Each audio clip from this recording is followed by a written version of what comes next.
Olá, olá, sejam todos bem-vindos ao Ilha Podcast. Meu nome é Daniel Balbi e esse é mais um programa do jornal Ilha Notícias. Peço para você deixar seu like, se inscrever no nosso canal e ativar o sininho para receber notificações sempre que um vídeo novo do Ilha Notícias for ao ar, tá bom? E hoje vamos falar com uma pessoa aqui muito importante para ele, o governador, mas muito importante também para uma comunidade inteira, tá? Que luta por uma causa muito especial. Obrigado por aceitar nosso convite. Bruno Oliveira, fundador e presidente do Grupo Compartilha. Tudo bem, Bruno? Tudo bem, graças a Deus. Boa tarde a todos. Bruno, para começarmos, uma pergunta que eu faço para todos os nossos entrevistados. Eu queria que você falasse com as suas palavras e se apresentasse para o nosso pessoal que está nos assistindo, né? Quem é Bruno Oliveira? Boa noite. Primeiro eu vou me autodescrever. Eu sou uma pessoa, tenho 1,79 m, sou da pele clara. E eu me chamo Bruno Oliveira de Almeida, tenho 44 anos, sou pai de família, tenho uma esposa e tenho 2 filhos. E brigo já há um tempo por a causa do autismo. E com isso nos reunimos para poder dar mais visibilidade para essa causa e essa comunidade que é bem discriminada. Certo. Bruno, para começar, para eu não cometer nenhuma gafe aqui, qual a maneira correta para eu me referir? Ao autismo e ao autista? Como é que é? Eu posso falar sobre a pessoa com autismo? Eu posso me falar... como é que é as maneiras corretas de se tratar para eu não cometer nenhuma gafe? Sim, pode ser pessoa com autismo. Pessoa com autismo. Pessoa que se enquadra no aspecto autista. Então, isso são palavras que se adaptam melhor a eles, né? Tem também o transtorno TEA, né? O transtorno do déficit com autismo. É? Transtorno do espectro autista. Do espectro autista, né? Isso, tá o TEA. Vamos lá. Quando foi que você teve o primeiro contato com autismo? Pela primeira vez que você teve... Porque, assim... Eu tenho quase 50 anos e assim, não era uma coisa comum na minha juventude, até uma certa idade, era uma coisa que eu nunca tinha ouvido falar, não tinha informação nenhuma, né? E para você, como pai de uma criança autista, né, quando foi que você teve o primeiro contato? Já foi através do teu filho, ou você já conhecia sobre esse transtorno anteriormente? Sim, eu não conhecia sobre esse transtorno, até mesmo assim, até outras deficiências, porque... Como você bem falou, eu na minha infância, na minha adolescência, quando eu estudava, eu não tinha nenhum deficiente na minha sala de aula, quanto mais na escola. Então a gente ficava assim, não conhecia quase nenhuma deficiência. Não tinha inclusão, né? Não tinha inclusão nenhuma. As pessoas que tinham filho com deficiência guardavam em casa, ficavam em casa até mesmo com preconceito, com vergonha de mostrar o filho com aquela deficiência que o filho tem. Então, e o autismo eu passei a conhecer através do meu filho, que ele nasceu saudável, o pré-natal da minha esposa foi normal, foi tudo certinho, não deu nada de errado. E quando ele completou, e ele ao nascer e vem crescendo, ele foi evoluindo de acordo com a idade prevista de qualquer criança. E quando chegou aos 2 anos... Engatinha com determinada idade... Começou a andar com 9 meses, engatinhando, balbuciava nomes. E a gente reparou que com 2 anos ele parou de evoluir com a idade determinada dele. E aí ele parou de balbuciar, de falar. E a gente voltou na pediatra que sempre acompanhou ele, e ela falou assim, então vamos procurar uma ajuda diferente, vamos procurar um neuro para ver o que possa ser, se tem alguma ligação com algum outro tipo de coisa. Foi teu primeiro filho? Não, é meu segundo filho. Eu tenho uma filha com 30 anos. Certo. Meu filho hoje está com 21. Então você já tinha uma experiência de como é que era o desenvolvimento da criança com 1 ano, com 2 anos. Já tinha já tinha acompanhado e aí, alguns sinais te chamaram a atenção e você falou, opa, deixa eu procurar um neuro, procurar algum profissional para ver o que está acontecendo, né? A gente levou ele para pediatra para saber por que ele parou de falar, tentar falar. e tudo que ele queria ele começava a apontar, e assim, levava ele para algumas festas, ele ficava chorando. A gente levou ela na pediatra e ela encaminhou a gente para um neuro. Certo. E chegando nesse neuro, a gente conversando com o neuro, deixando ele totalmente à vontade na sala dele, no consultório dele, e no final ele nem sequer apalpou, examinou ele, assim, sim, ao toque. E sim, ao final da consulta, ele veio conversar com a gente que nosso filho era autista. Mas já de cara? Logo na primeira consulta? Na primeira consulta ele falou. Caramba, porque hoje eu vejo assim, pelo que eu acompanho, hoje é muito difícil o profissional, não é que é difícil, é demorado para se chegar a um diagnóstico, a fechar o diagnóstico de autismo, né? Uhum. E já de cara, na primeira consulta, o médico já chegou, olha, é isso. Sim, foi um médico assim, bem conceituado que a gente foi. E, assim, e hoje em dia, essas demoras no laudo médico é devido a pessoa não ser muito capacitada, ela não procura se capacitar melhor para poder dar um diagnóstico. Então, tem profissionais que não querem fazer esse tipo de... Como é que eu vou falar? Não quer fechar o diagnóstico, fechar o diagnóstico, né? Porque não são adequadamente para poder fechar o diagnóstico, né? Eles não procuram assim. Mas você acha que de repente é falta de competência ou segurança, ou você acha que sim, o médico precisa ter um tempo de avaliação no desenvolvimento, pelo menos de um período, para poder fechar esse diagnóstico? Sim, talvez não seja isso. Talvez na primeira consulta seja um pouco mais difícil, porque está conhecendo aquela pessoa ali agora, no momento.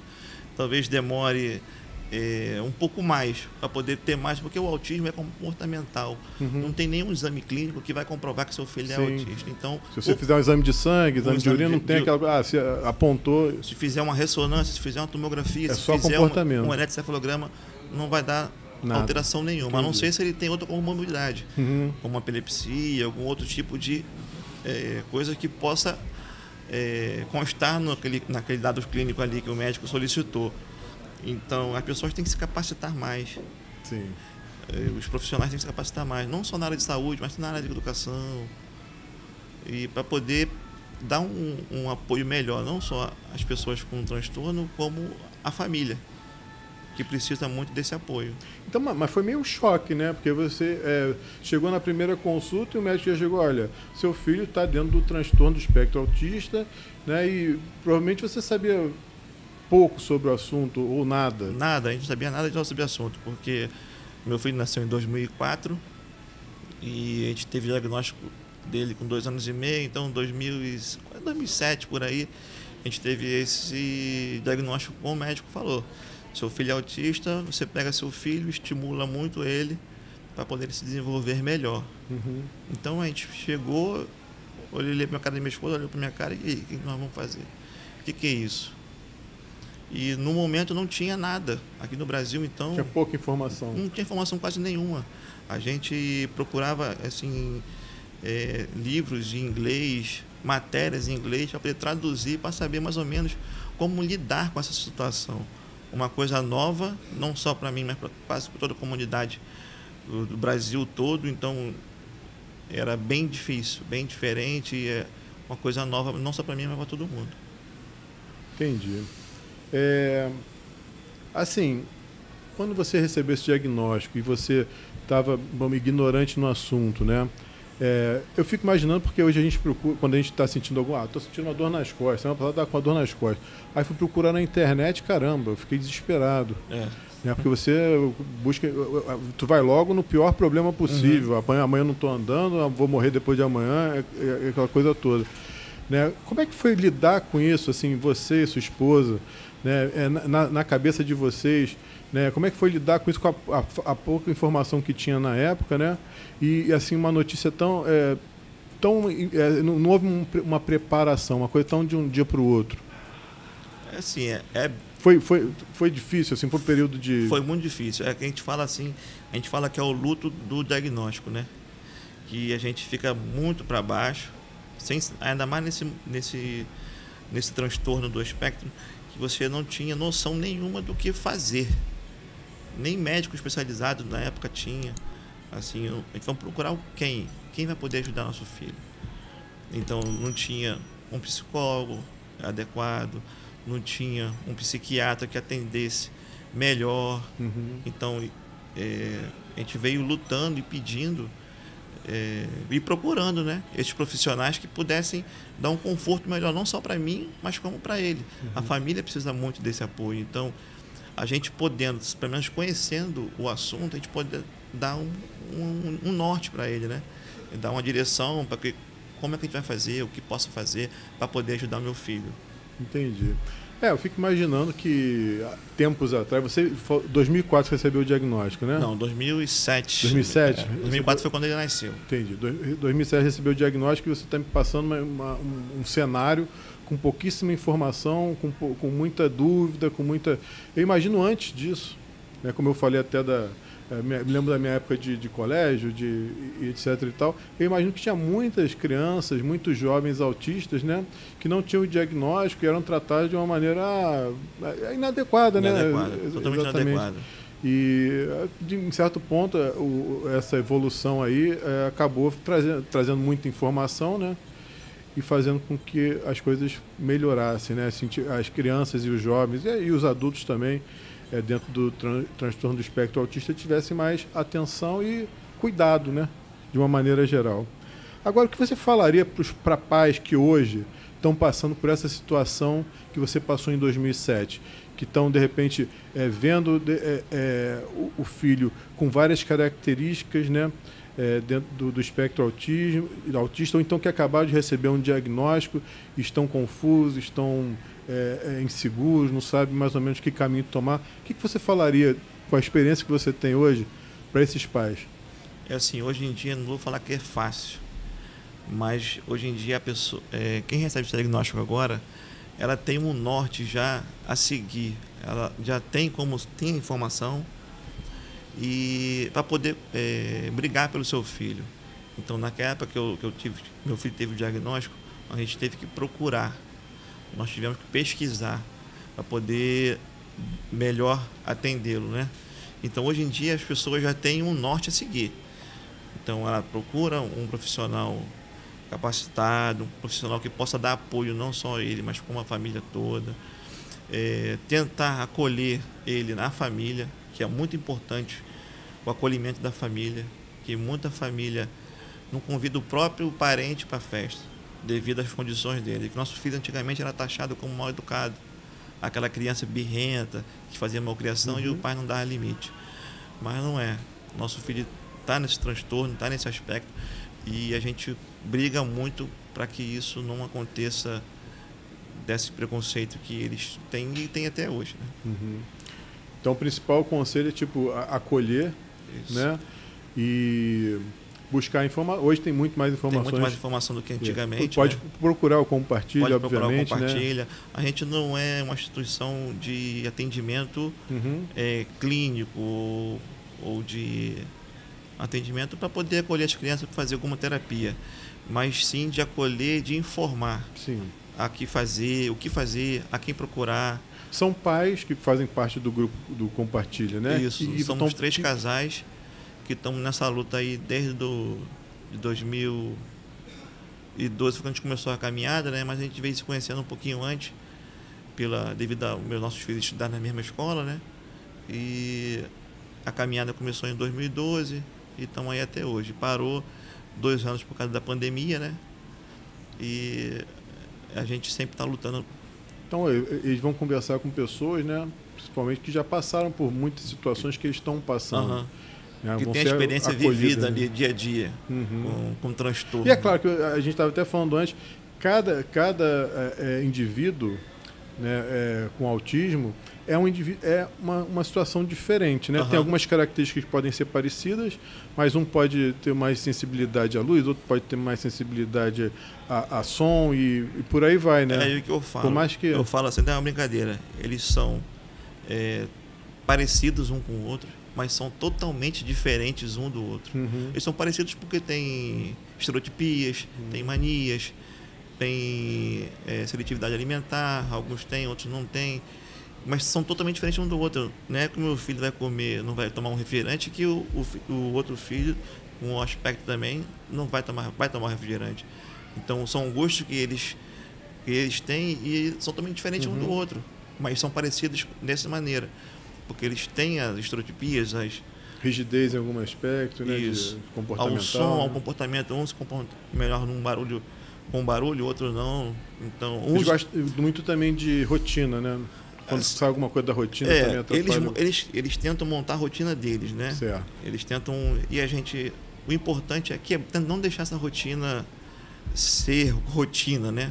Tem que sempre se quebrar, porque às vezes você vai precisar fazer uma coisa nova e ele não vai aceitar e você não vai conseguir fazer. Entendi. Faça ele tendo a rotina dele, mas você quebrando sempre um pouquinho para poder, por exemplo, meu filho não vinha no shopping. Certo. Então a gente trazendo ele para o shopping, fazendo as coisas assim, ele passou a vir e não reclamar mais. Meu filho não ia em festa infantil. Mas é todo um processo, provavelmente, né? Tipo, vou no shopping agora mais no final do dia, que já tem menos gente. Talvez você deve ter passado por esse processo de adaptação, né? Isso, a gente acostumar. Assim, quando é feriadão, essas coisas, quando é muito cheio, a gente não leva. Certo. Sabe que uma coisa pode incomodar ele. Algum evento com som muito alto, microfones. Tem uns que conseguem até usar o abafador, né, que é muito bem aplicado, mas só que meu filho não usa. Porque isso incomoda ele. Meu filho não coloca nada na cabeça. Entendi. Não bota um boné, não bota nada. Outros já adoram. Bota óculos escuros, meu filho não. Então, por isso que eu falo, eles têm as manias dele, mas são totalmente diferentes uma da outra. E ele não pode ser tratado igual. Talvez isso na cabeça das pessoas ignorantes, pessoas que não... Ignorantes que eu falo é que não têm conhecimento sobre o assunto, e não procuram saber, né? E talvez isso confunda, né? Mas por que aquele que é autista faz isso e aquele outro faz diferente? Um pode... Isso, porque um está com abafador e outro não está. Outro porque não tá, o pai não botou abafador naquela criança. Exatamente. Porque ele não aceita. Cada indivíduo é um caso isso. especial, um caso único, né? É a mesma coisa com o tratamento. O mesmo tratamento que é bom para o meu filho, talvez não seja bom para o filho do outro pai. Aí o profissional que está atendendo ele vai avaliar, e vai adequar esse tratamento à criança, mesmo assim na escola. A mesma coisa que é ensinado para meu filho aqui nessa escola, talvez não seja bom desse método para esse filho, do outro moço, para outra família. Entendi. Então tem que adaptar. Existem graus de autismo, não existem? Uma escala? Eu costumo assim, são 3 níveis de... são níveis, 3 níveis, certo. 3 níveis de... Aí eu costumo falar que quem tem filho autista não é fácil em nenhum tipo de nível, né? Certo, claro. E tem assim, são nível 1, nível 2, nível 3. Onde o nível 1 ele pode ser... ele lidar bem com um aprendizado, ele estuda normalmente numa escola regular, aprende, mas só que tem tipo algumas manias que eles pegam para eles, alguma característica dele ali, mas eles são dependentes deles mesmos. Então, você dá aquele limite ali. O de nível de grau 2 também, ele é um pouquinho mais dependente da família. E de nível 3 é totalmente dependente da família. Aquele, às vezes, não escova um dente sozinho, não come sozinho, não toma um banho sozinho, não tem ele não vai na rua sozinho, não tem esse potencial de imaginar o que possa acontecer. Então ele vai pegar aqui, vai sair andando e vai embora sozinho, sem rumo, sem... Entendi. Bom, só para exemplificar, como a gente está falando muito da tua experiência, o teu filho, qual é o grau que se encaixa? O meu filho se encaixa assim, do grau 2 ao grau 3, porque ele é totalmente dependente da gente, né? Certo. Ele depende muito da gente. Então tudo que ele precisa fazer, ele aponta, ele fala muito pouco, ele fala o que é mais de interesse dele. É uma coisa que ele quer muito. Vamos na rua, eu quero suco. Então ele faz entender o que ele quer.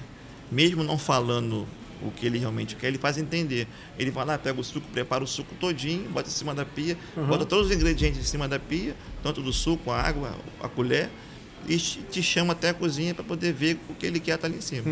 Quando ele quer almoçar ou jantar, ele pega o prato, bota em cima da pia, pega uma colher, bota em cima do prato dele. E, assim, e tem a maneira dele se comunicar. Ele se comunica, ele faz entender o que ele quer naquele momento. Entendi, mas ele não é totalmente independente para fazer as ele tem autonomia de ir na rua sozinho. Entendi. Ele é muito dependente da gente. Voltando um pouquinho para a questão dos pais que de repente estão vendo algumas características na criança pequena e tal, assim, quais seriam características que você fala para esses pais para eles terem uma atenção?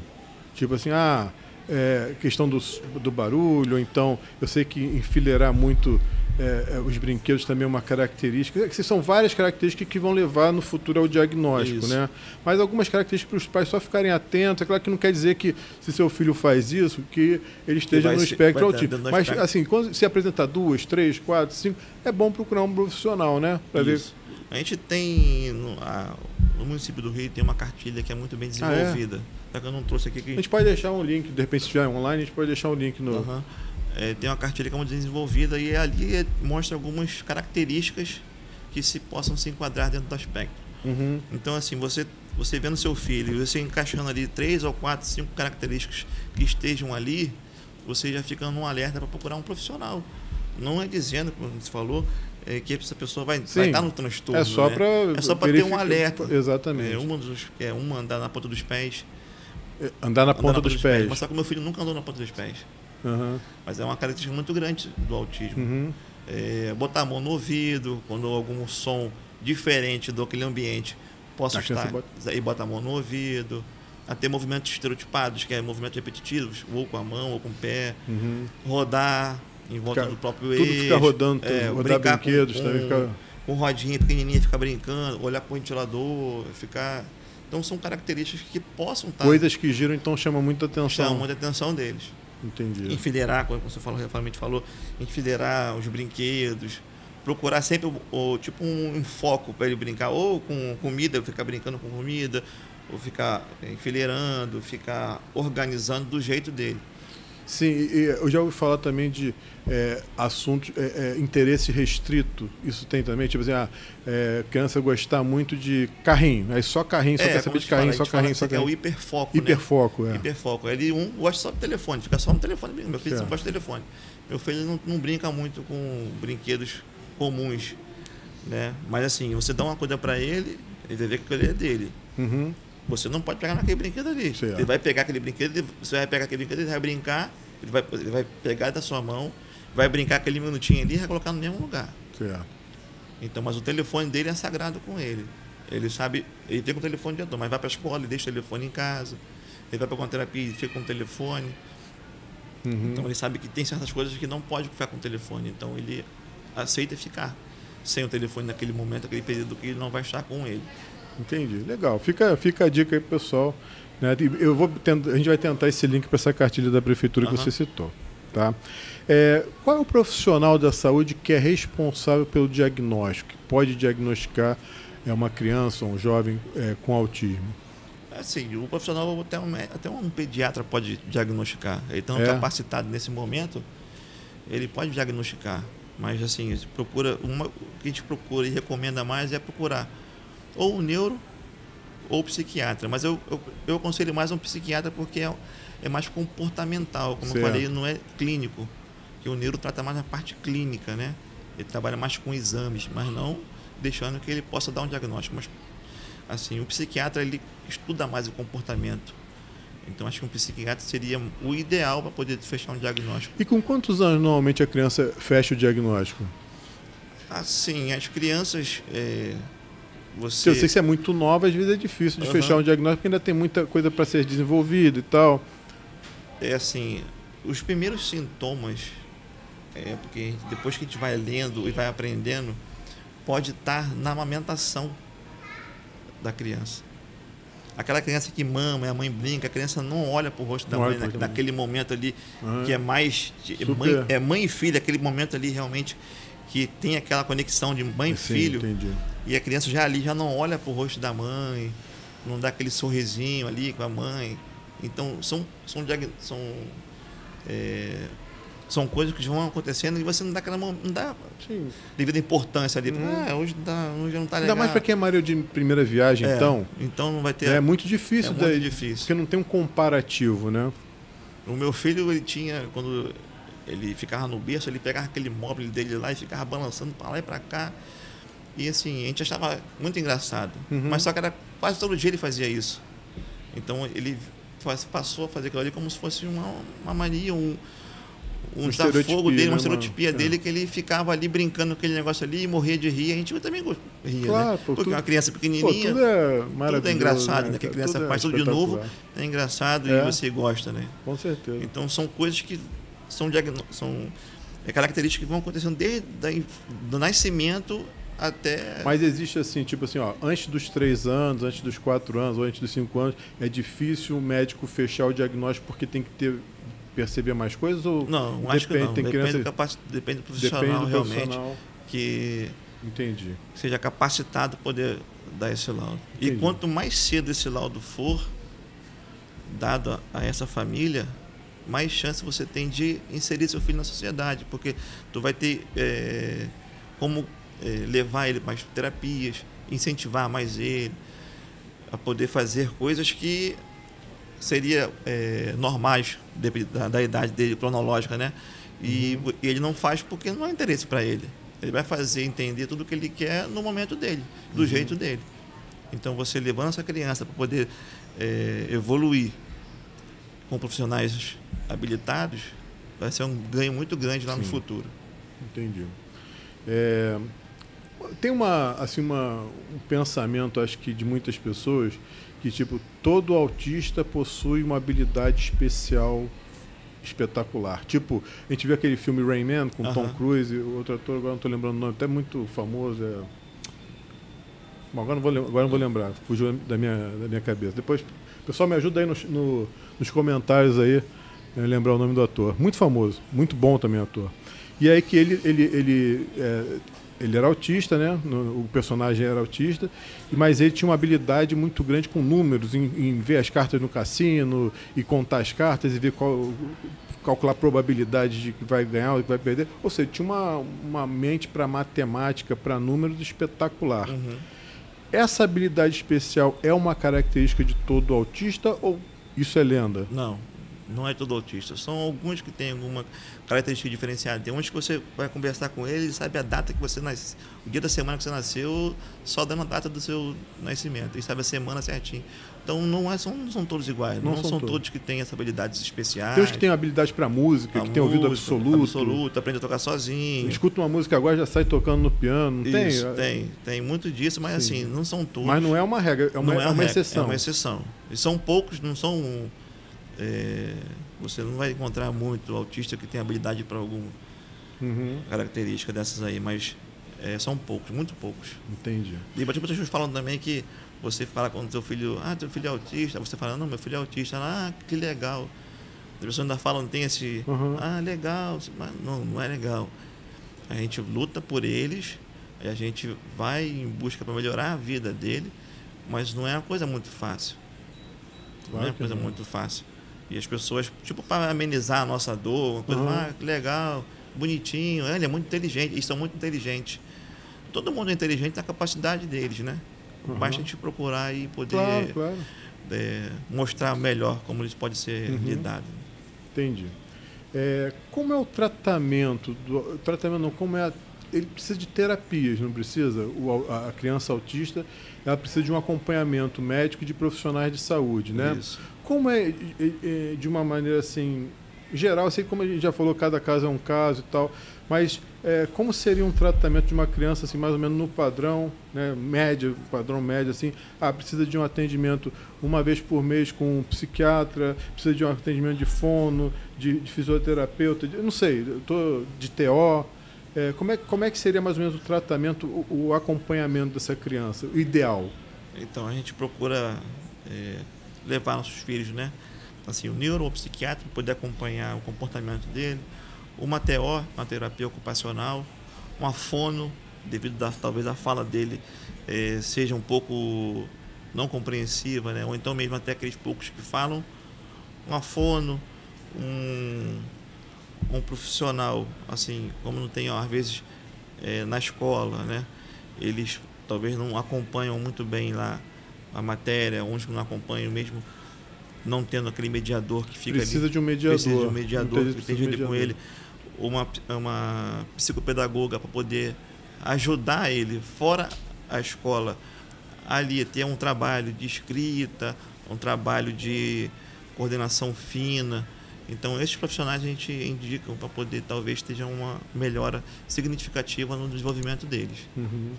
E aí, isso é um trabalho processo semanal, às vezes mais de uma vez por semana. Mais de uma vez por semana, porque o autismo tem que ser uma coisa constante. Porque você consegue diminuir. Uhum. Você, por exemplo, você vai para a escola dele, são 5 horas de escola. Aí você, não está ficando muito bem, você consegue diminuir esse tempo. Certo. Mas você, com o autismo, você não consegue aumentar. É muito difícil você aumentar um tempo, porque eles têm parece com um relógio interno que você, se você deixou ele lá na escola 2 horas, assim, por 3 dias, quando chegar 4 horas no 4º dia, ele já vai estar reclamando, porque ele já associou que naquele determinado lugar ele só fica 3 horas por dia. Uhum. Se você passar daquele tempo ali, já começa a ficar irritado. Entendi. Agora falando sobre governo, né, sobre município, estado e governo federal, quais são as terapias oferecidas pelo governo e elas são suficientes? Assim, terapias até tem, né? Mas só que são poucos profissionais que atendem. Certo. A demanda é muito grande e a fila de espera é ainda muito maior. Quando você tiver o diagnóstico do seu filho hoje, você não vai conseguir um tratamento do seu filho adequado no mês seguinte. Uhum. Não vai conseguir, porque assim, é muito difícil. São poucos profissionais qualificados. Mas dependendo do governo hoje, eu tô numa condição, minha condição financeira eu não consigo pagar uma fono, uma TO, um psiquiatra, etc. e tal, preciso tudo que o governo, né, me proporcione. É uma coisa, então, que demora um tempo até conseguir agenda para tudo. Demora muito tempo e talvez você não vai conseguir agenda para todos esses tipos de tratamento. Você não vai conseguir. Porque hoje na rede pública você conseguir um neuropediatra, então, é quase que impossível. É mesmo? É quase que impossível. Você vai ficar numa fila aí que você ainda tem aquela fila que ela expira em 3 meses, se eu não me engano, e você tem que ficar acompanhando essa fila aí, porque você não vai conseguir. É muito difícil você conseguir um neuropediatra na rede pública hoje aqui do Rio de Janeiro. Bom, aí você parte para a questão particular. Que também já é um outro problema.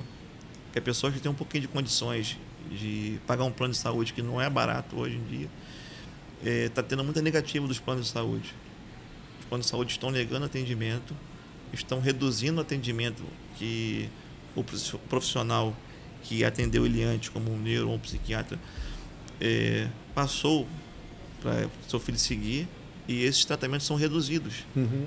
Então, ou não são aceitos. Até mesmo por ordem judicial, não estão cumprindo essa ordem judicial.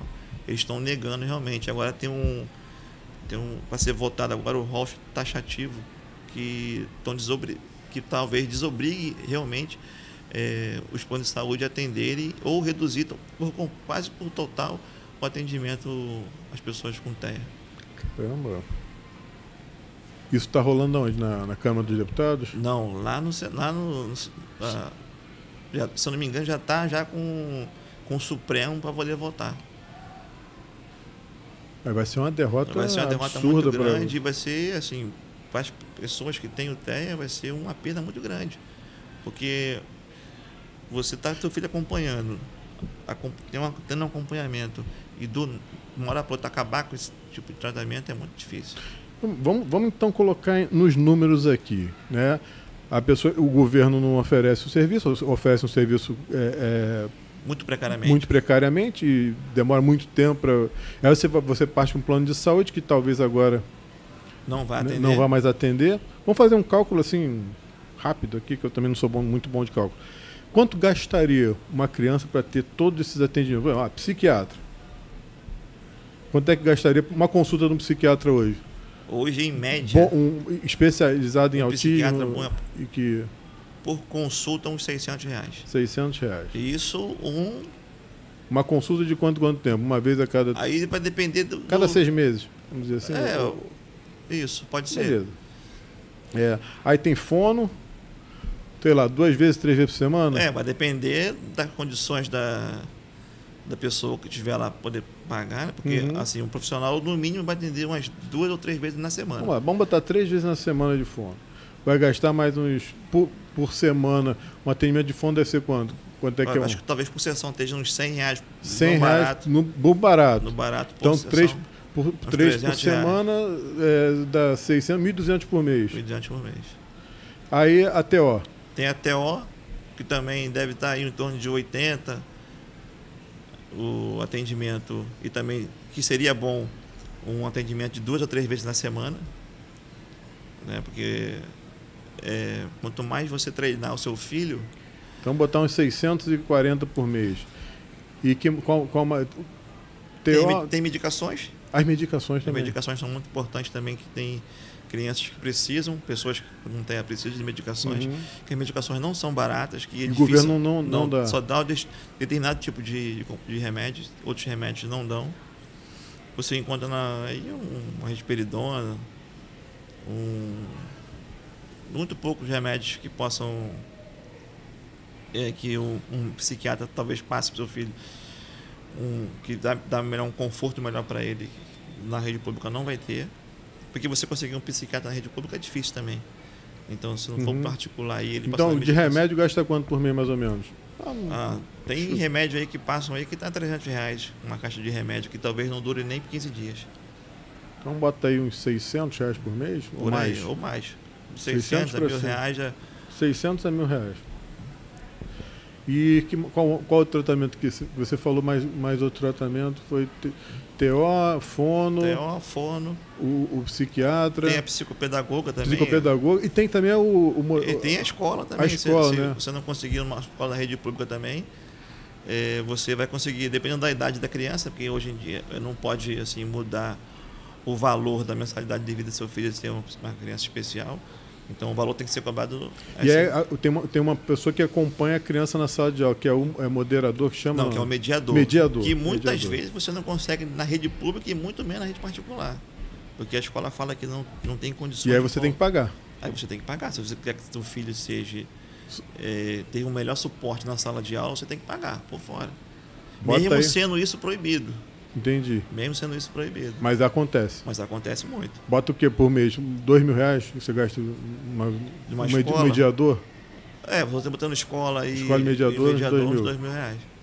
E o psicopedagogo também faz são sessões por semana? Pode ser 2 vezes por semana. Mais ou menos o custo. Isso está para tudo aqui por baixo, por semana, Isso vai de profissional para profissional, né?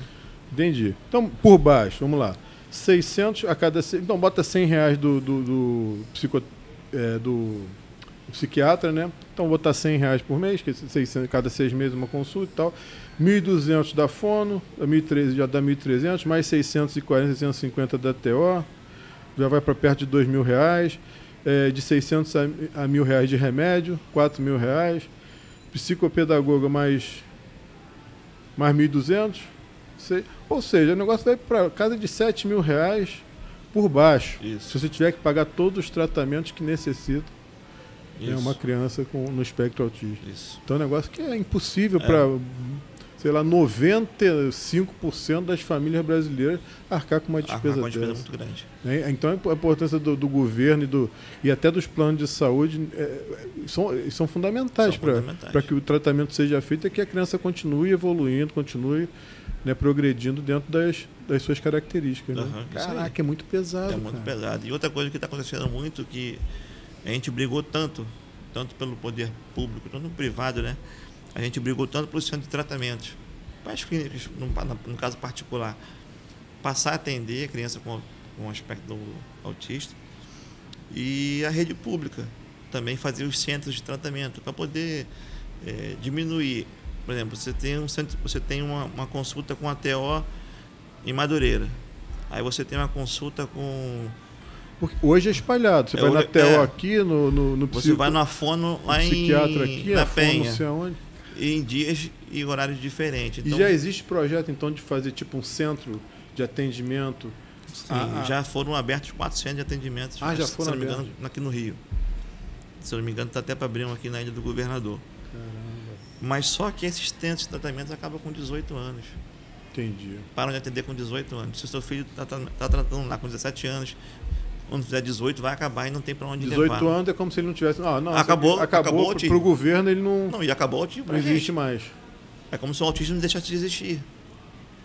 Então a nossa luta agora, por isso que nossa caminhada, nosso tema ano passado foi do Eles Crescem. Eles crescem. E esse ano a gente veio com Eles Continuam Crescendo, porque a gente está querendo saber o que foi feito para poder mudar isso. Porque assim, o autismo não vai deixar de existir com 18 anos. Nenhuma deficiência vai deixar de existir com 18 anos. É. Então, não há um programa governamental para pessoas com mais de 18 anos dentro do espectro autista, para atender essas pessoas. Não tem. Aí volta a ser aquela coisa. Aí volta vai um aqui, dentro de vai casa. Um atendimento ali, outro atendimento ali. E os profissionais na particular também não atendem porque assim, é adulto. Não é adulto. Ele só está no corpo de adulto, mas continuam sendo crianças. Eles continuam dentro do transtorno, dentro do aspecto. Então, assim, até um apelo que eu faço que saia o quanto antes essa limitação de idade e que os profissionais particulares de clínicas, eles passam a atender, se capacitem para poder atender esses jovens adultos.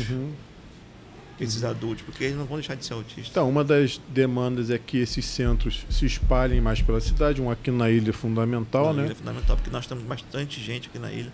Eu não tenho o número exato, mas aqui na ilha tem muita criança, muitas pessoas que estão no aspecto autista. Sim. E a demanda hoje, que hoje o atendimento é zero, é para jovens a partir de 18 anos que perdem esse atendimento nesses centros. Isso. Que não acabe o atendimento e que continue dando aquela continuidade do tratamento deles. Pode até ser um centro separado, mas, sei lá, mas que continue o atendimento governamental. Que continue o atendimento. Entendi. Voltando um pouquinho, as crianças, como é que elas frequentam as escolas? Qualquer escola... Eu com filho dentro do espectro autista, eu posso matricular ele em qualquer escola que ela atende, ou tem escola que não aceita, é obrigatório aceitar? Porque quando a gente fala em inclusão, né, já há algum tempo, acho que isso é uma coisa uma coisa que não se discute mais, não é uma coisa, vamos separar as crianças autistas, por exemplo, né, uma turma só para elas. A inclusão é justamente que elas estejam nas turmas tradicionais, nas turmas, vamos dizer assim, corriqueiras, né, da escola, né? Assim, e como é que é feito? Eu posso matricular meu filho em qualquer escola? Pode. Assim é lei. Eles são obrigados a aceitar. São obrigados a aceitar. Aí eu falo que você falou a palavra inclusão, não está nem sendo muito usada, mas assim, a inclusão é uma palavra muito bonita para você ouvir naquele momento ali da matrícula. É muito bonita, mas na realidade é totalmente diferente. Aquela escola ali, tem muitas escolas que não vão oferecer o tratamento, a aula, né, tratamento ali adequado ao seu filho. Eles não vão dar não vão mudar nenhum tipo de ensinamento diferente para ele ali, porque eles precisam. Eles não vão ficar na sala de aula olhando para o quadro, copiando o que tem que fazer, não vão. E assim, o auxílio do mediador é muito importante para poder ajudar ele naquele momento. É necessário. Muito necessário. Então, aí muitas escolas falam que não estão capacitadas para atender. Certo. E esses profissionais que são mediadores, eles falam que não têm condições financeiras de bancar um profissional para poder ficar com o seu filho. É naquele momento que você começa a arcar do próprio bolso esse mediador. Mas coisa que é proibida. Na educação pública, o governo coloca mediadores para as crianças? Não coloca. Não coloca. É muito difícil. Você tem alunos que tem mediador. Mas você conseguir um mediador hoje é muito difícil. E na escola particular seria obrigação da escola. Do colégio. Tanto na rede privada, porque a lei obriga que a escola tem que colocar. Mas o que acontece, pelo que você está me falando, a própria família que acaba bancando aquele mediador. Acaba bancando para você ter que seu filho evolua um pouco mais na sala de aula, você tem que acabar bancando do seu próprio bolso. Caraca, porque eles não oferecem, eles não cumprem com essa lei, né? Eles não cumprem com essa lei. É muito difícil. Então, voltando um pouquinho, que eu fiquei com dúvida nessa questão dos planos de saúde, tá? Quando eles pagam, quando eles acabam cobrindo o tratamento, acho que muitas vezes por medida judicial, né? Eles cobrem todo o tratamento ou tem coisas que eles não cobrem? Como é que funciona? Assim, tem coisas que eles cobrem, mas não eles cobrem, né?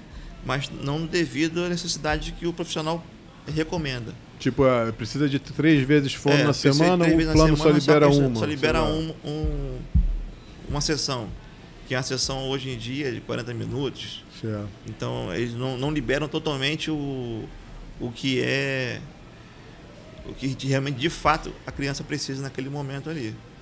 Então, a negação é quase certa. Cara, é uma briga diária constante, É uma briga constante. Caramba, irmão. Outra dúvida que eu tenho, existe alguma compensação, alguma do governamental, né, para as famílias que têm filhos no espectro autista, tipo, alguns imposto que é reduzido, porque o gasto e toda... Porque a gente está falando de dinheiro, mas tem questão de tempo também, né?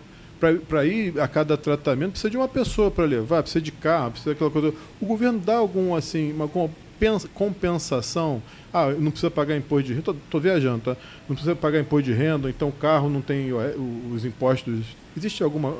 Assim, você consegue comprar o carro com isenção de alguns impostos, né? De alguns do IPI, do ICMS, se não me engano. Você consegue comprar, mas tem um valor determinado. Se eu não me engano, hoje em dia acho que é de 100 ou 120 mil. Certo. Que você tem o desconto do IPI e do ICMS. Passando desse valor, se eu não me engano, você tem só o desconto do IPM, do ICMS, uma coisa assim. Você não tem esses 2 descontos.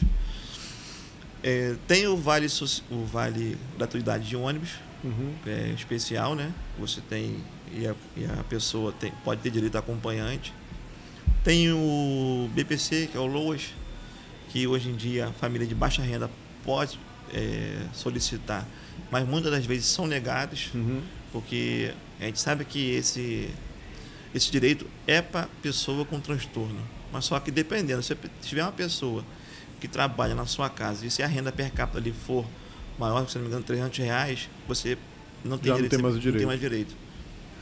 Que assim, mas eu acho totalmente errado. Você tem que entrar na justiça por mais uma briga para poder dar esse direito a essa criança, porque você com R$1.500, que é um salário, você pode ver na ponta do lápis aí, que não chega nem um terço, um quarto um quinto do que se gastaria, se fosse pagar todo o tratamento. Então, uma família que tem 4 pessoas, um pai, uma mãe, um irmão e um filho, uma pessoa que esteja nesse aspecto. Isso a gente fez um levantamento por alto, a gente não falou custo de transporte, vários outros custos de alimentação, vários outros custos que são provenientes da situação. Por exemplo, só o pai trabalha nessa aí, tem uma renda aí per capita de R$1.000, o pai ganha R$5.000 aí. E esse pai mora de aluguel, aí o pai tem que comprar o remédio, o pai tem que pagar o aluguel, tem que pagar as contas que tem que pagar. Botar comida em casa. Luz, água. Acabou. Então, assim, a pessoa tem que ser miserável para poder conseguir essa ajuda, esse benefício aí do governo. Aí talvez você na justiça consiga esse direito, porque esse direito é da pessoa com deficiência.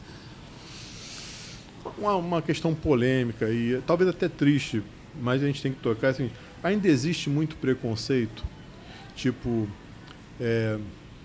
quando você vai na rua, no mercado, no shopping, você ainda sente que há um preconceito em relação ao teu filho, em relação aos autistas de uma maneira geral? Existe bastante preconceito ainda. As pessoas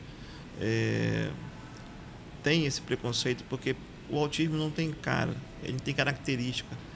Como eu falei anteriormente, é comportamental. Então, teu filho de uma hora para outra vai começar a rir, vai começar a chorar, vai querer uma coisa que chama a atenção dele, ele vai fazer ele gritar. Ele vai ter momentos de estereotipia deles, que é esse autocontrole, né? Quando a gente fala, é um autocontrole, a estereotipia, ele balançando o braço, fazendo um som alto. Então as pessoas já olham com olhares diferentes. Mas assim, agora que tem, de um tempo para cá, tem aquela comunicação visual, aquele cordão. Isso, eu até trouxe aqui, tá. O cordãozinho. Esse cordãozinho aqui, ele foi bem É pensado. um quebra-cabeça colorido, né? E que identifica uma criança uma pessoa que está né? no aspecto, dentro do esse cordãozinho autista. Bem bonitinho, né? E a gente eu faço um apelo aqui que as pessoas, por achar um cordão bonito, né? usam esses cordões como se fosse pendurar um crachá, pendurar uma chave.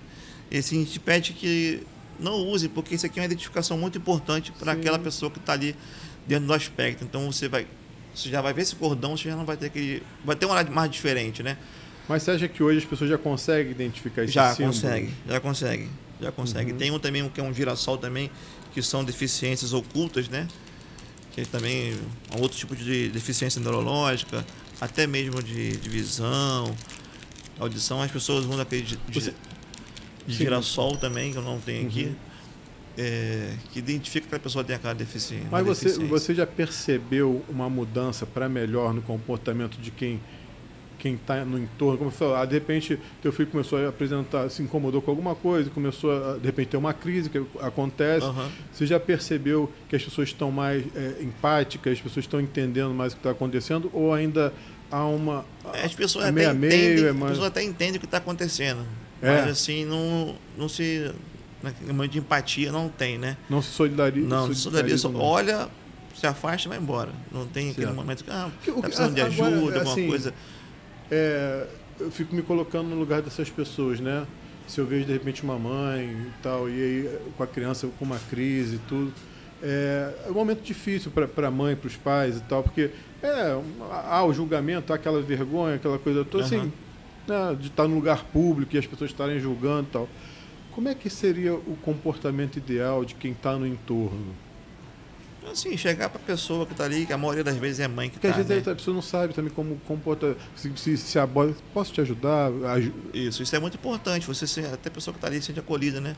Pergunta se posso ajudar, tem uma coisa que possa ajudar, que a senhora ou o senhor possa estar fazendo com o seu filho, que eu possa ajudar, que eu possa diminuir esse... Assim, oferecer ajuda, né? Oferecer ajuda ali naquele momento é muito importante. Isso seria uma coisa assim, seria bem recebido. Bem recebido, com certeza é bem recebido.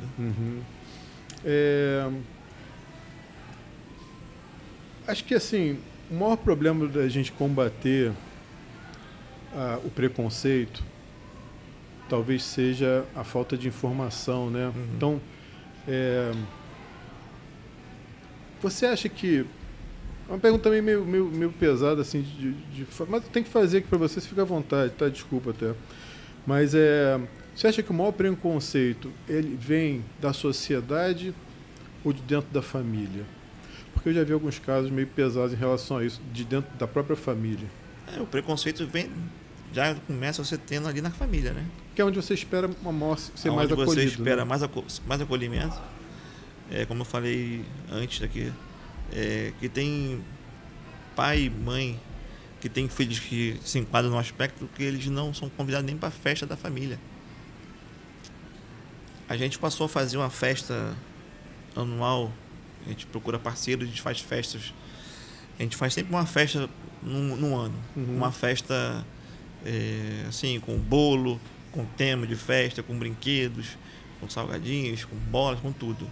Porque uma mãe chegou para minha esposa e falou assim, meu filho nunca foi convidado para uma festa, muito menos da família. Cara, que pesado. Aí minha esposa falou assim, vamos fazer uma festa e vamos chamar. E foi daí que a gente começou a fazer. E todo ano a gente faz uma festa desse porte. A gente procura parceiros, a gente procura quem possa ajudar, quem possa doar alguma coisa, um brinquedo, uma bola, um bolo, um salgadinho, um refrigerante. E a gente procura um local também, que também a gente procura um local que é cedido também, porque infelizmente nós não temos condições de bancar tudo isso, então a gente necessita muito de parceiros e a gente consegue fazer, a gente conseguiu fazer e essa mãe ficou muito feliz. Até hoje, graças a Deus. Até hoje é muito grata a gente, todo ano que a gente faz a festa eles são convidados também. Assim, a gente tem parceria aqui também. Tomara que isso mude, né? Pelo amor de Deus. Tem que mudar muito, porque o preconceito, se a família já apoiar, já é um grande avanço. Não só para a família que está... Uma palavra, né? Às vezes um gesto. Um gesto. Ninguém está querendo dinheiro de ninguém, não. Um acolhimento já é muito bem. Muito bem. A forma de amar, né? Aquela pessoa que está ali passando aquela dificuldade, sabe que não vai ser uma coisa fácil de lidar. E procurar ajudar. Assim, o preconceito já começa dentro de casa. Entendi. E o preconceito da rua, você já sabe que hoje em dia esse preconceito com muitas coisas, né? Que isso não poderia existir, porque são pessoas que estão ali. independente da classe social. Mas a que dói mais é dentro de casa. Né? A que dói mais dentro de casa. Uma outra questão que eu estava lendo no outro dia é que o número de diagnósticos de autismo a cada ano aumenta. Né? Há 5 anos era, sei lá, metade, há 10 anos era metade da metade, há 15 anos. O que está gerando esse aumento de diagnósticos de autismo? Tem algum fator específico? É porque estão com mais técnicas para diagnosticar que antes não existiam? Ou realmente existe um número maior de autistas na sociedade? Qual é o teu pensamento? Assim, antigamente, se eu não me engano, no CDC, que é um instituto americano ele tinha uma estimativa que era uma criança para cada 76 indivíduos nascidos, uma era com autismo. E entre 4 crianças, uma era menina e 3 eram meninos. Então, o diagnóstico em meninos é mais incidente em meninos do que em meninas. E hoje, em 2025, já saiu um estudo que é 1 para cada 33 crianças. Então, é um aumento muito grande. Isso falando dos Estados Unidos. Certo. Não tem dados nenhum. Dados do resto do mundo. Do resto do mundo, nem muito menos aqui no Brasil. E, assim, está tendo um diagnóstico? Está tendo um diagnóstico. Está tendo um diagnóstico errado? Está tendo um diagnóstico errado. E está tendo um diagnóstico tardio. Uhum. Então, tem adultos aí que estão procurando ajuda hoje, né? E está sendo diagnosticado com autismo. Uhum. E tem muitas mães que talvez não aceitam o diagnóstico do filho com talvez outro tipo de deficiência, porque, por exemplo, uma esquizofrenia não vai ter esse BPC. Então, assim, eles procuram induzir ao médico que essa criança que está ali no momento tem realmente o autismo, né? Uhum. Começa a inventar uma característica, faz isso, para não poder perder, porque são muitas pessoas que não têm condições nenhuma financeiras, que se perder aquele benefício ali, vai ser muito pior para elas. Então, elas fazem de tudo que não saia desse diagnóstico. Então, quem se enquadrar naquele diagnóstico de autismo, ela vai ter condições de ter pelo menos esse atendimento do governo, esse BPC. Então, eles fazem de tudo para não sair. Entendi. E diagnóstico errado, né? Tem muito diagnóstico errado, que você vê que aquele filho ali, aquela criança ali não é autista, né? Uhum. Tem outros tipos de deficiência, tem o TDAH, tem o TOD, que é o transtorno obsessor. E, assim, é bem difícil. Por isso que eu estou falando, o profissional tem que estar bem capacitado para poder dar o diagnóstico fechado de autismo. Uhum. Porque, assim, eu já escutei, já li muitas especulações sobre a causa do autismo. Acho que cientificamente ainda não se chegou a uma causa, né? Se é genético, se é ambiental, se é alguma vitamina, ou falta de alguma vitamina ou de algum mineral. Ainda não existe uma comprovação científica da causa do autismo, né? Não tem nenhum tipo de... E aí a pessoa fala também 1000 coisas, né? Fala e inventa bastante coisas ruins que talvez prejudicam muitas pessoas ainda no futuro. Tem um médico aí mexicano que falou que, se não me engano é mexicano, né? Que o autismo vinha da vacina. Ah, sim, já ouvi também. Desse tempo para cá, sem ser até antes da pandemia, foi antes da pandemia esse caso, desse tempo para cá, a redução de vacinas aplicadas em crianças vieram diminuindo a um ponto que é alarmante. Já vi se pegar uma criança aí que nasceu há 5 anos atrás, a carteira de vacinação dela lá não está completa. Que doideira. Por causa de boato, por causa de coisa que não é comprovada. Não é comprovado cientificamente. Não é comprovado cientificamente. Então, assim, tem outras coisas. Isso aí é quando o pai e mãe já são com mais idades ou então usam drogas. Isso não existe. Não existe, porque assim... Não há um estudo comprovando isso. Não tem como comprovar. Então, pessoas que não são mais novas e não usam drogas, não vai ter filho autista. Eu sou um caso, então, sou exceção. Eu tive com meu filho, eu tinha 20 e poucos anos. Minha esposa também. A gente nunca usou droga na vida, então, que estudo é esse? Entendi. Então, tem coisas que as pessoas vão achando esses estudos que não são comprovados e vão colocando na mídia, que hoje em dia a internet é uma faca de 2 gumes, né? Tem a coisa boa e a coisa ruim. E passa a ser para coisa ruim, que vão disseminando essas informações falsas, então as pessoas vão acreditando. Eles fazem uma coisa tão real que você passa, não, aquilo ali é verdade. E não é. E hoje em dia tem um médico brasileiro que mora no Canadá, que ele estuda o autismo. Ele foi para lá porque aqui no Brasil não tem... Tinha mais condições. Tem mais condições do que aqui. Aqui não tem estudo não nenhum. Incentivo, né? Um incentivo muito maior. Então ele está criou mini-cérebros. E esses mini-cérebros, ele usou até no Fantástico há pouco tempo, ele mandou esses mini-cérebros numa nave para o espaço. E lá, porque lá o envelhecimento é muito mais rápido, né? Então, quando esses mini-cérebros voltam para a Terra, eles já voltam com uma idade mais avançada. E é quando ele começa a estudar o real... Como é que foi o desenvolvimento ali? O real desenvolvimento do autismo. Mas até hoje não tem isso. Ainda não há uma comprovação. Causa, não há comprovação nenhuma científica sobre isso. Você acha, a gente no começo da conversa falou sobre graus de autismo, nível 1, 2 e 3 e tal. A nível 3 você já me falou que é mais questão que precisa de uma atenção. Nível de suporte, né? De suporte, né?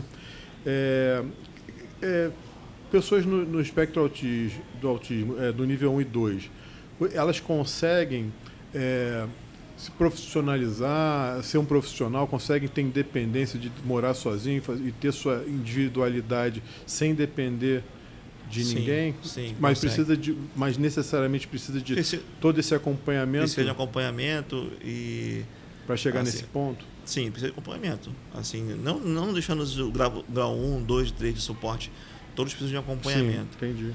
Então, essa área que agora, quando eu tô falando, eles vão crescendo, eles vão precisando de coisas diferentes. Então, essa agora até uma lei que está podendo a empregabilidade acompanhada. Então, você ter um autista ou uma deficiência, um acompanhante na área de trabalho. Então, ali, hoje em dia é obrigatório uma empresa de grande porte ter sempre uma cota, né? Que a gente fala de pessoas com deficiência. Então, a gente está correndo atrás que já seja aprovado. Se não me engano, já foi aprovado. Está sendo só ser votado só se não me engano, no Senado. Que é a empregabilidade acompanhada.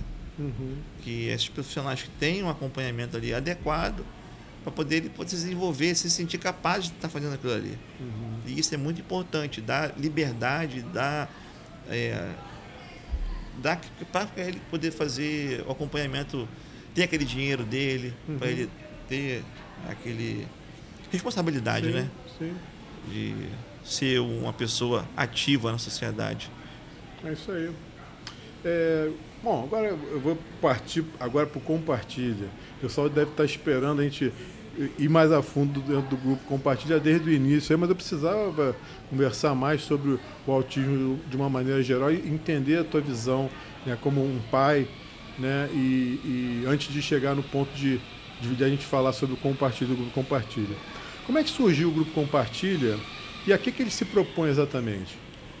Então, o grupo Compartilha surgiu em 2011, 2012. A gente foi se reunindo na porta da escola dos nossos filhos. A gente tinha aquela obrigação de buscar nossos filhos na escola. E ali a gente começava a trocar experiências de o que seu filho, como é que se comporta em casa, na sala de aula, o que seu filho come, o que seu filho não come, qual é a mania que ele tem, qual a estereotipia que ele tem, se ele tem algum tipo de crise, se ele tem alguma irritabilidade diferente, se ele trocando experiências do nosso filho para poder um ajudar o outro. E vimos que no momento a gente não tinha nenhum apoio, nenhum. Nós não tínhamos leis, nós não tínhamos apoio porque o autismo só foi considerado em deficiência no final de 2012. Porque o autismo não era nada. O autismo não era doença, como não é doença. O autismo é um transtorno. Muitas pessoas falam a palavra doença, que é um erro muito grande. O autismo não é doença, porque não é contagioso. O autismo é uma condição que seu filho se encontra. E muitas pessoas usam a palavra doença como teu filho é doente. De uma maneira errada, né? Totalmente errada, que é um transtorno. E o autismo não era nada. Não se enquadrava nenhum. Então o autismo não tinha direito nenhum. Não tinha direito ao BPC, não tinha direito a um vale de gratuidade de ônibus, não tinha nada. Era uma pessoa que se encontrava dentro de um transtorno, dentro de uma deficiência que no momento não existia, no nome, né? E você não sabia onde seu filho se enquadraria. Então, aí em 2012 conseguimos ir lá falar com o presidente e sancionou a lei que o autismo entraria nas mesmas direitos dos deficientes. Aí sim passou a ter algum direito. E com isso a gente se reuniu e assim, não, a gente tem que brigar com alguma coisa, a gente tem que pedir alguma coisa. Quem surgiu a ideia? Vamos fazer um grupo aqui na ilha, compartilha, então, para dividir experiência, para ajudar essas famílias que estão, de repente, recebendo diagnóstico agora. Então, a gente viu a necessidade, né? Aí, pô, a gente tem que fazer alguma coisa. vamos fazer o quê? E lá no Leblon já tinha uma caminhada do autismo, porque lá eles estão na 11ª, a gente está na 9ª. Que, como falei, passou 2 caminhadas, 2 anos que não teve por causa devido da pandemia. Né? E a gente passou a frequentar lá também. Eu falei, poxa, por que não fazer lá na ilha? Vamos fazer na ilha. Certo. É um lugar que a gente conhece bem e talvez a gente possa ter uma evolução. Então a gente trouxe a ideia para cá. E a gente não gosta de sair da ilha também, né? Já que a gente pode fazer tudo dentro da ilha é melhor. Se né? puder fazer na ilha é melhor. Sair da ilha. Então, vamos fazer. E saiu. A caminhada saiu. Graças a Deus saiu. E estamos aí até hoje nessa luta aí. E conseguimos bastante coisa. Já temos bastante leis para o autismo. Mas só que a gente tem a lei, mas a gente quer que essas leis sejam cumpridas, né? E queria que tenha mais, como é que eu vou dizer, o governo, tanto os vereadores quanto os deputados, cobram mais essas leis, que essas leis sejam cumpridas. Então, nós precisamos que essas leis sejam cumpridas. São leis municipais, estaduais. São leis municipais, estaduais. A gente precisa que essas leis sejam cumpridas. Não adianta fazer uma lei que ela não é cumprida. Sim. Em nível municipal, guarda municipal, os órgãos reguladores de fiscalização têm que estar atuando para que seja cumprido. Para que sejam cumpridas. Assim, na escola é lei um mediador e a escola pública não coloca um mediador, já fica difícil você cobrar uma coisa. O mediador é para uma criança, ou ele pode ter mais de uma criança. Cada criança é um mediador. Um mediador. Cada criança com seu mediador. A gente entende assim, que é um custo muito grande, mas é lei e eles precisam. Para fazer um monte de lei também que não se cumpre. Que não se cumpre, não adianta. Complica, né? E saiu, graças a Deus saiu a caminhada, estamos aí na 9ª, ano que vem a 10ª, se Deus quiser. Certo. E quantas pessoas fazem parte do grupo Compartilha? Hoje em dia são 3 casais, eu, Bruno, Bárbara, Jorge, Sueli, Cristiane e Simão. E cada um tem uma função? Porque eu sei que só de organizar aquela caminhada na Praia da Bica, precisa de muita organização. Cada um tem uma função dentro do grupo, é isso? Assim, a gente coloca lá, precisa de uma reunião hoje em tal lugar, quem pode ir? Aí, quem está disponível, vai. A gente, assim, não colocaram o presidente, mas assim, todo mundo tem a mesma voz. Certo. Todo mundo tem a mesma voz, todo mundo tem o mesmo peso. Mas vocês estão abertos a receber novos membros? Pessoas que, poxa, meu filho é autista, eu queria participar para ajudar, para somar. Assim, minha esposa tem um grupo de mães, pais. Tem já um grupo. Tem um grupo lá de telefone, assim, de WhatsApp, né? Que, assim, todo e qualquer evento que a gente consegue e faz, ela coloca lá e as pessoas que fazem parte desse grupo, elas vão. A gente quase que todo mês, quase mensalmente, a gente promove piqueniques lá no corredor esportivo. Então a gente vai lá uma hora que não tem ninguém, a gente fecha uma quadra lá, a gente marca o dia, tal dia, cada um leva um lanche que seu filho coma, que tem aquela restrição alimentar, né? Meu filho não come, então cada um leva o que seu filho vai comer no momento, vai beber no momento. A gente fecha uma quadra lá, então as mães ficam ali nesse momento de descontração. Certo. É um momento que elas podem conversar, as famílias podem conversar entre si e os filhos ficam ali brincando um com o outro, ou brincando sozinho, mas ficam ali sabendo que aquele momento ali, ninguém e nenhuma pessoa que está ali vai ter preconceito com o seu filho. Então você vai deixar muito bem à vontade. E é assim, esses grupos eles chegam e ficam. Minha esposa que organiza esse tipo de quando é evento de Como festa. É que a pessoa consegue falar com vocês? Tem WhatsApp, na nossa página Instagram? Na nossa página tem um cartãozinho, no Instagram tem um cartãozinho. No Instagram. Tem um cartãozinho digital lá que tem meu telefone e telefone do Jorge. Como é que tá no Instagram? @compartilha a ilha. Compartilhe Autismo. Compartilhe Autismo. Vamos botar na tela também, PH, por Depois favor. Eu passo direitinho para vocês aí, para colocar. E como é que o grupo se mantém financeiramente? Vocês que bancam tudo, vocês que fazem tudo? Não tem apoio do governo? Assim, a gente quando vai chegando na próxima caminhada, ou então até mesmo eventos que a gente faz assim de, como comentei, da festa, né? A gente procura parceiros, quem pode ajudar, quem não pode. Um refrigerante Mas parceiros dentro do grupo ou a comunidade ajuda, o comerciante ajuda? Não, a gente pede, a minha esposa pede muito aos amigos dela que estão no telefone dela. E esses amigos que ela tem ali, vou doar 3 refrigerantes, beleza. Onde é que a gente pode buscar? A gente vai lá e busca refrigerante. Eu vou doar um brinquedo. Então, a pessoa já vai, contrata um brinquedo e já coloca para ser tal dia em tal lugar. E para a caminhada a gente procura a prefeitura, a gente procura fazer tudo legalmente, né? A gente pede o nada ao pôr, porque o dia do autismo, a semana do autismo e a caminhada da Ilha do Governador já entrou para o calendário oficial, então todo ano pode ser feito nesse mesmo período do mês de abril. Menos burocracia. Menos burocracia. Tá tudo... a gente só encaminha o ofício, né? Para poder a aceitação, mas já entrou no calendário oficial do Rio de Janeiro, então a gente tem mais facilidade de poder promover essa caminhada. E assim, vai pedindo. A prefeitura sempre nos apoiou doando a camisa, o espaço. Então, a gente solicita águas do Rio, eles colocam lá o bebedouro, a aguadeira que as pessoas vão lá servindo. A Marinha também, né? Eu já tenho uns anos que a Marinha vai lá, leva uma banda. Então, a gente tem apoio da Marinha. A Marinha, tudo que a gente precisa da Marinha, a Marinha sempre nos fornece, né? Pô, legal. E assim, eles mandam banda, eles mandam moto, manda uma opção de coisa. O que te pedir, eles ajudam a gente. E assim, uma dessas parcerias foi quando ele abriu as portas para a gente lá no CIASC, com um dia de fuzileiro. Sim. Fala pra gente um pouquinho desse dia do fuzileiro. Um dia do já fuzileiro. fez matéria lá no jornal algumas vezes. Como é que funciona? No início começou um dia de fuzileiro para crianças autistas. E assim, como é assim, a gente... Nossa luta é pelo autismo, mas assim, toda deficiência a gente leva no coração e leva a nossa briga, né? Então não é só porque é o autismo que não vai deixar de qualquer deficiência de apoiar, a gente vai apoiar, a gente vai brigar qualquer um.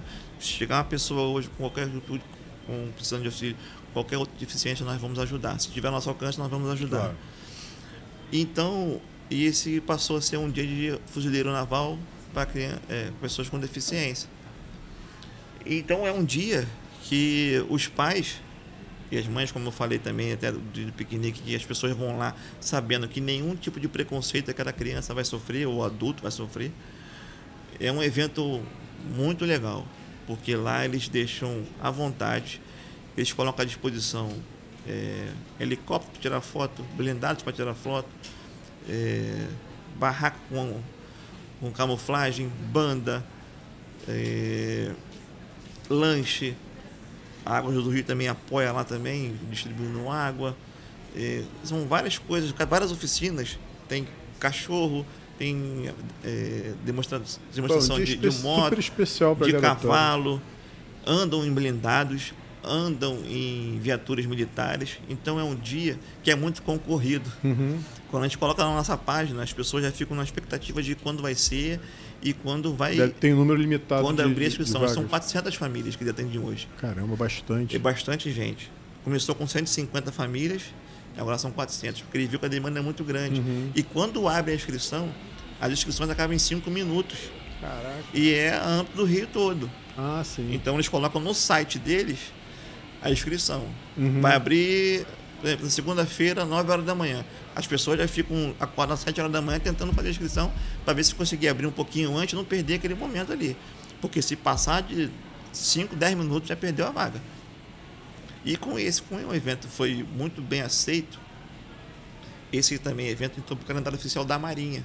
Então, qualquer marinha do Brasil pode fazer esse tipo de evento. Como entrou para o calendário oficial dele, então qualquer marinha do Brasil pode fazer esse evento. Então, hoje em dia, no Rio de Janeiro, tem o CIASC, tem o Cefam, na Penha, e tem o CIAGA, que é lá Os três fazem eventos no Campo Grande. Faz esse evento voltado para pessoas com deficiência. Entendi. Um abração para o comandante Monteiro lá do CIASC, gente muito que é um boa. grande amigo aí, e se preocupa muito com as causas da Ilha do Governador. Um cara Fora de série ele é fora de série realmente. O que precisar dele, o comandante Monteiro, ele está à disposição. Está à disposição, né? Ele é fera mesmo. Ele ajuda sem... Falou com ele, estou precisando... Não pensa duas vezes. Não pensa duas vezes, estou ajudando. Então vamos lá, compartilha. Caminhada, uma vez por ano, de conscientização da causa autista, do autismo, né? Já está na nona... Essa que teve agora foi a 9ª edição. 9ª edição. Né? Piquenique, uma vez por mês, lá no Corredor Esportivo. Esse evento junto com a Marinha. Mas tem mais eventos, não tem? Vocês participaram de... Eu me lembro de evento aqui no Ilha Plaza, não, tem de evento Natal. Aqui do shopping Papai Noel, né? Porque o shopping... A gente sempre pediu que o shopping disponibiliza o Papai Noel. Mas só que, assim, não adianta fazer um evento assim, 4 horas da tarde com o Papai Noel e botar chamar as crianças para cá. Sim. Porque as crianças, assim, como o shopping é muito cheio, vai ter fila de espera. Então as crianças não vão querer ficar esperando, não vai ter aquela parte do preconceito. Uhum. Então o que o shopping faz? Por que está passando na frente? Começa aquelas coisas, aquele bafafá ali que é complicado, né? O pessoal não entende. Então o que o shopping disponibiliza? Ele abre 1 hora antes. Então ele abre 9 horas da manhã. O shopping abre 10 horas, ele abre 1 hora da manhã. 9 horas da manhã. Então a gente chega aqui 9 horas. Eles tiram foto com o Papai Noel. Tinha uma criança ano passado que falou assim, criança não um jovem, né? Uma menina, eu nunca tirei foto com o Papai Noel. E ela tirou pela primeira vez. Então, ele abre 1 hora antes, então as crianças ficam ali sozinhas assim, com os familiares. Não tem nenhum tipo de preconceito com eles, então eles tiram a foto, brincam naqueles brinquedos que são disponibilizados na época do Natal. E o McDonald's aqui sempre também nos ajuda. Também dá lanche para as crianças. Então, Pô, que legal. As crianças ficam já esperando o Papai Noel. A gente também tinha uma parceria, só que agora virou um cinema, né? O Cinecista aqui do Cinecista também, eles faziam essa sessão especial pra gente, né? A gente conseguia com eles, só que agora o Cinecista botou isso como se fosse uma coisa mensal. Então, se não me engano, acho que é todo primeiro ou último sábado, uma coisa assim, do mês, ele tem uma sessão especial. Que bom. Para crianças especiais, então, pessoas especiais. Então, tem sempre esse evento com o Cinecista. E outras coisas também, né? Tem passeio de Cristo, que a gente às vezes consegue. O negócio é ficar ligado nas redes sociais, compartilhe, né? Para ver tudo que vocês estão fazendo. O que a gente consegue para essas crianças, a gente tenta levar o máximo de crianças possíveis, porque é muito importante, porque eles não têm passeios, não tem para onde a familiar levar. Então, porque por falta, com medo até mesmo do preconceito, com medo de talvez não tenha condições de ir. Então a gente procura. Fomos também no Aquarrio. E assim, estamos. O que tiver, o que tiver oferecer alguma coisa aí para compartilhar, nós estamos aceitando. O que é de bom grado, se for de doação de coração, a gente está sempre aceitando. É isso aí. Voltando um pouquinho para a caminhada, como é que você acha que essa caminhada de conscientização ajuda efetivamente na causa autista? Sabe por quê? Desculpa, eu vejo muita gente falar assim, mas o que uma caminhada, o pessoal dando um passeio lá na Praia da Bica ajuda? De que adianta se reunir e soltar uma pomba branca pro alto? Entendeu? Tem muita gente que diz que de repente, qual é a final, não tem uma eficácia, entendeu? Eu queria que você falasse, eu tenho uma ideia também, eu penso diferente, não penso assim não. Eu queria que você falasse qual a importância dessas caminhadas, desde 9 anos para cá, de 10 anos para cá, o que evoluiu muito por causa das caminhadas. Porque assim, você vê que a gente vê assim, gradativamente, ano a ano, passando, a gente vê a caminhada sempre aumentando o número de pessoas, de adeptos à caminhada. Então, assim, a gente vê que a coisa está funcionando. Se está atraindo mais gente, está funcionando. Assim, a gente tem um Jeep Clube de Maricá. Chegou lá em Maricá. Então, não é só aqui na ilha. As coisas chegam... A gente não está... Nossa voz não está só aqui. Está chegando longe. Tem gente que vem de Queimados, tem gente que vem de Seropédica, Guaratiba. São lugares distantes que vem para poder, junto com a gente, essa luta, de mostrar para a sociedade que nós somos importantes, que nós somos visíveis, que nós precisamos deles. E ganha espaço. No Ilha Notícias, a gente sempre, desde a primeira caminhada, a gente divulga, sempre com uma cobertura antes e também uma cobertura depois do evento, né? E também a Record sempre faz vídeos e matérias a respeito também. Ou seja, é uma coisa que reúne ali centenas de pessoas, mas atinge muito mais gente, né? Atinge muito mais gente. A gente até agradece aqui agora. O Ilha Notícias sempre foi nosso parceiro, sempre divulgou, sempre nos deu espaço para poder estar divulgando o nosso trabalho, a nossa luta. A Record também sempre demanda os profissionais, colocam em rede nacional e você vê a visibilidade que tem. Você colocar de 3 mil a 5 mil pessoas numa Praia da Bica no domingo não é fácil. Então a gente vê que essas coisas estão funcionando. E eu falo que cada passo dado nessas caminhadas é um futuro melhor para cada uma delas. Então, se a gente recebe crítica, não adianta. A gente não vai dizer agradar todo mundo. Tem gente que pergunta lá... Ainda mais rede social. Você tem que receber crítica. É impossível aí você vai colocar ser criticado. O que foi feito. O que foi feito? Foi caminhada? Vai caminhar para quê? O que foi feito com a caminhada? Mas foi aí... feito que as leis estão chegando. Exatamente. As coisas estão chegando. A gente está trazendo o olhar público, o privado, para uma coisa que está ali e está crescendo cada vez mais. Hoje celebridades, políticos abraçaram a causa, não só aqui na ilha, mas no Rio de Janeiro, no Brasil, né, por causa desse movimento. Se está todo mundo quietinho, ninguém se fala nada, estão escondidos em casa como era antigamente. Né? O que é progredir? Mas olha, vamos lá. Vamos pensar nos últimos 10 anos, mais ou menos desde quando a caminhada do Leblon começou há 11 anos e a caminhada do Compartilha começou aqui na ilha há 9 anos. O que se ganhou de leis, de direito para os autistas nesse período? Que eu possa lembrar, você vai falar muito mais, mas assim, filas especiais, né, em supermercados, em lojas, não é caixa exclusiva, é preferencial. Preferencial. Então, tem preferencial em tudo, né? Pela idade, pela pessoa que está ali com outro tipo de deficiência, ou mesmo pela idade. Ele tem o direito de passar à frente de todo mundo. Porque o autista ele não vai esperar. Tem muito autista que não espera. Essa criação do centro de tratamento específico, obviamente que é por causa da demanda, porque vocês foram lá e botaram a boca no mundo, vocês foram lá e estão fazendo a paz. Nada acontece por acaso, ainda mais na política, em nada na vida.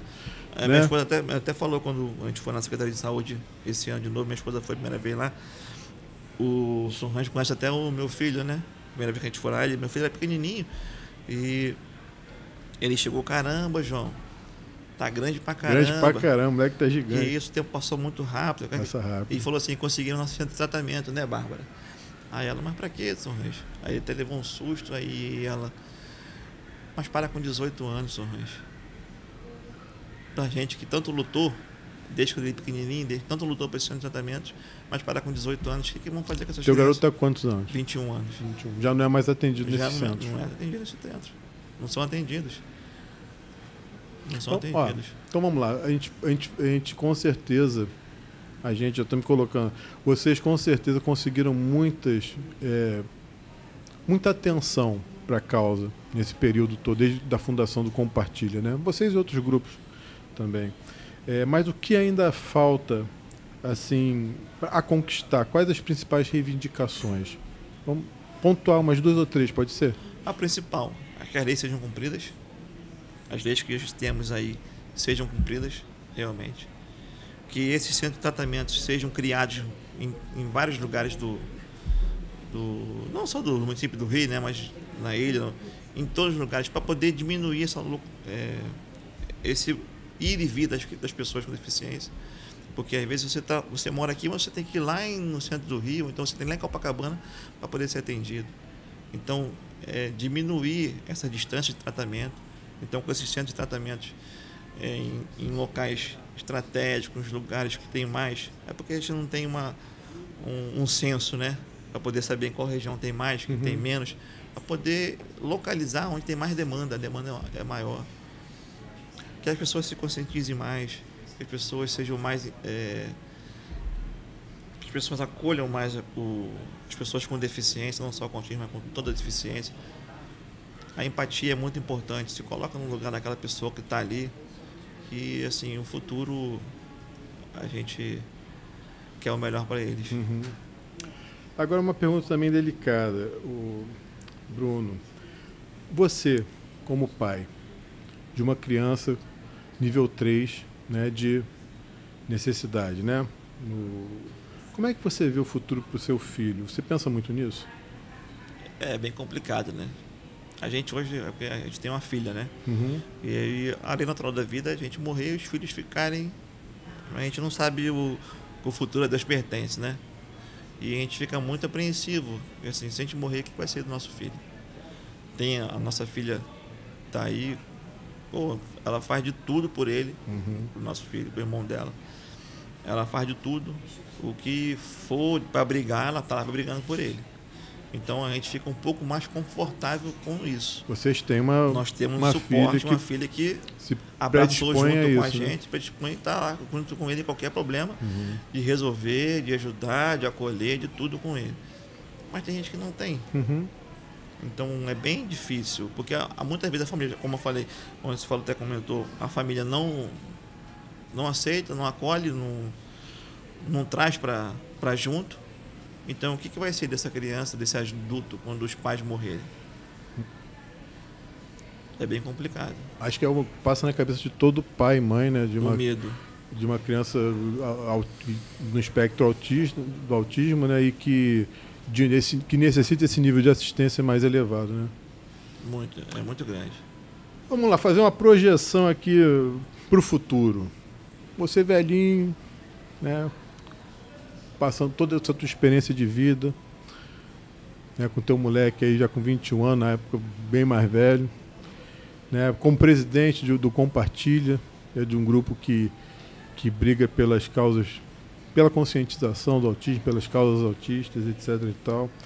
Imagina você já velho, você de repente olhando para trás e você, caramba, foi difícil a jornada, mas você olhando para trás, o que você sentiria orgulho? Você gostaria de que daqui a 20 anos, por exemplo, fosse uma realidade para as famílias e para as pessoas que estão no espectro do autismo? Assim, o futuro é o que a gente sempre quer, né? Que a cura seja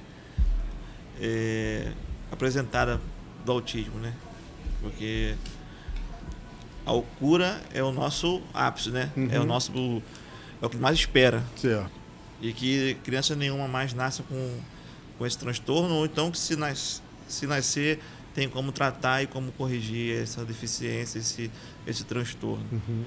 E assim, caso isso não venha a acontecer, a gente talvez queira que as nossas caminhadas sejam de festa, para poder assim, de agradecer que todo mundo, todas as crianças, todas as pessoas que estão dentro do aspecto estão sendo tratadas, estão sendo acolhidas, que não tem nenhum tipo de preconceito, e que seja um momento de festa para poder agradecer a tudo e a todos, porque que as pessoas que estão ali dentro do aspecto vão estar ali para poder agradecer do que está sendo oferecido a eles, tanto como tratamento, como medicação, como a falta de ao não preconceito, né? Que eles sejam ali felizes por estarem ali, não brigando por uma coisa que é direito deles, ou estão pedindo que esteja mais coisas para ali. Então, o meu ver, o meu desejo é que isso seja... Não é pedir muito, né? Não é pedir muito. Não é pedir muito, né? Não é pedir muito. É isso aí, irmão. Pessoal, estamos chegando aqui na reta final, mas antes de finalizar esse Ilha Podcast, eu queria passar a palavra para você, Bruno. Alguma coisa que a gente, de repente, esqueceu de tocar, mas que você acha importante, ou até para mandar mesmo uma mensagem para quem está nos assistindo. A palavra é sua. Assim, acho que foi bem abordado o assunto, não tem assim o que acrescentar. Foi muito bem explicado aqui, né? Até mesmo por você ter nos perguntado, ter deixado bem aberto à vontade aqui. Queria agradecer por deixar esse espaço aqui para poder levar mais, porque a gente sabe da importância do Ilha Notícia aqui, mesmo na Ilha do Governador, mas sabe que chega em outros bairros, chega bem divulgado. Então, assim, agradecer mesmo, porque esse é um assunto que tem que ser abordado quase que diariamente, tem que ser mostrado diariamente, tem que ser brigado, vamos brigar. A gente fala para os pais assim, não desistam dos seus filhos, eles são capazes, eles podem. Só dê a eles o direcionamento correto e eles são capazes. E você vê que você vai ter o retorno deles, que é muito gratificante. Cada palavra diferente que seu filho fala, cada gesto, cada momento diferente que o seu filho te proporciona ali, do que saia da rotina dele, é muito gratificante. Então, assim, não desiste dos seus filhos. Seus filhos são capazes. Isso aí. Bruno Oliveira, muito obrigado pela sua participação, por aceitar o nosso convite. Pai do João Vitor, né, e presidente do Compartilha, um grupo de pais de crianças dentro do espectro, de crianças e jovens dentro do espectro autista, né? Muito obrigado, amigo. Obrigado também a todos vocês que nos acompanharam, tá?